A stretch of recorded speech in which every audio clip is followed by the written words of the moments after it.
Praise the Lord. Ward ବଚନ ଚ୍ୟାନେଲରେ ସମସ୍ତ ଆପଣ ଜନମାନଙ୍କୁ ସ୍ୱାଗତ। ଚ୍ୟାନେଲଟିକୁ ସବସ୍କ୍ରାଇବ କରନ୍ତୁ, ଭିଡ଼ିଓ ଗୁଡ଼ିକରେ ଲାଇକ୍ ଦିଅନ୍ତୁ, ଭିଡ଼ିଓ ଗୁଡ଼ିକରେ କମେଣ୍ଟ କରନ୍ତୁ ଏବଂ ଭିଡ଼ିଓ ଗୁଡ଼ିକ ବହୁ ମାତ୍ରାରେ ସେୟାର କରନ୍ତୁ। ତେବେ ଆଜି ଆମେ ପବିତ୍ର ବାଇବେଲର ଆଦି ପୁସ୍ତକର ତୃତୀୟ ଅଧ୍ୟାୟର 24ତମ ପଦଟି ଆଲୋଚନା କରି ବ୍ୟାଖ୍ୟା କରିବା ପାଇଁ ଯାଉଛନ୍ତି। ତେବେ ସୂଚନା ଅଛି ଆଦି ପୁସ୍ତକ ଅଧ୍ୟାୟ 3 ପଦ ନମ୍ବର 24। ଏପରି କରି ସେ ମନୁଷ୍ୟକୁ ବାହାର କରିଦେଲେ ଏବଂ ଏଦନ ଉଦ୍ୟାନର ପୂର୍ବ ପଟେ କୁରେବୀ ମାନଙ୍କୁ ଓ ସବୁ ଦିଗକୁ ଘୁରୁଥିବା ଜ୍ୱଳନ୍ତ ଖଡଗକୁ ରଖିଲେ, ଯାହା ଅମୃତ ବୃକ୍ଷ ପଥକୁ ରକ୍ଷା କରୁଥିଲା। ତେବେ କଣ ସୂଚନା ଅଛି ନା, ଏପରି କରି ସେ ମନୁଷ୍ୟକୁ ବାହାର କରିଦେଲେ, ଅର୍ଥାତ୍ ଏହିପରି ଭାବରେ ମନୁଷ୍ୟକୁ ଏଦନ ଉଦ୍ୟାନ ମଧ୍ୟରୁ ସଦାପ୍ରଭୁ ପରମେଶ୍ୱର ବାହାର କରିଦେଇ ଅଛନ୍ତି।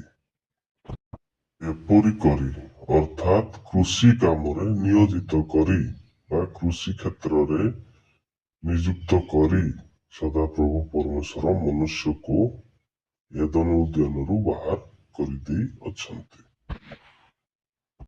ପୁଣି କଣ କୁହାଯାଇଅଛି ନା, ଏଦନ ଉଦ୍ୟାନର ପୂର୍ବ ପଟେ କୁରେବୀ ମାନଙ୍କୁ ଓ ସବୁ ଦିଗକୁ ଘୁରୁଥିବା ଜ୍ୱଳନ୍ତ ଖଡଗକୁ ରଖିଲେ।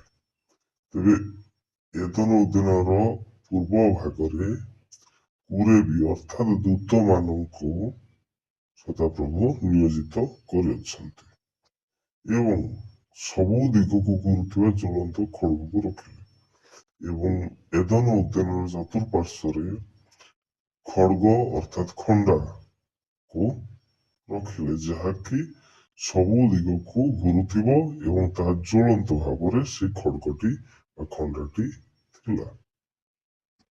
ଏବଂ କୁରେବୀ ଏବଂ ଖଡଗ ଏସବୁକୁ ନିୟୋଜିତ କରିବାର ମୁଖ୍ୟ ଲକ୍ଷ୍ୟ କଣ ଥିଲା? ଯାହା ଅମୃତ ବୃକ୍ଷ ପଥକୁ ରକ୍ଷା କରୁଥିଲା। କୌଣସି ଦିଗରୁ ଯେମିତି କେହି ଆସି ଅମୃତ ବୃକ୍ଷର ଫଳ ନ ଖାଉ, ତେଣୁ କୁରେବୀ ମାନେ ବା ଦୂତ ମାନେ ଏବଂ ଜ୍ୱଳନ୍ତ ଖଡଗ ଅମୃତ ବୃକ୍ଷର ଫଳକୁ ରକ୍ଷା କରୁଥିଲେ। ଚତୁଃପାର୍ଶ୍ୱରୁ କିପରି ଭାବରେ ସୁରକ୍ଷା ହେବ, ସଦାପ୍ରଭୁ ପରମେଶ୍ୱର କୁରେବୀ ମାନଙ୍କୁ ଏବଂ ଜ୍ୱଳନ୍ତ ଖଡଗକୁ ନିୟୋଜିତ କରିଅଛନ୍ତି। ତେବେ ଏହି ପଦରେ ମୁଖ୍ୟ କଥା ଥିଲା ଅମୃତ ବୃକ୍ଷର ଫଳକୁ ବା ଅମୃତ ବୃକ୍ଷକୁ ସୁରକ୍ଷା ଦେବା, କିପରି ଭାବରେ ପରମେଶ୍ୱର ସୁନିଶ୍ଚିତ କରିଥିଲେ। ତେବେ ଏଠାରେ ଅତି ସୁନ୍ଦର ଭାବରେ ଆଦି ପୁସ୍ତକର ତୃତୀୟ ଅଧ୍ୟାୟର 24ତମ ପଦଟି ବ୍ୟାଖ୍ୟା ହୋଇ ଶେଷ ହୋଇଯାଇଅଛି। ତେବେ ସମସ୍ତ ଆପଣ ଜନମାନଙ୍କୁ ଧନ୍ୟବାଦ।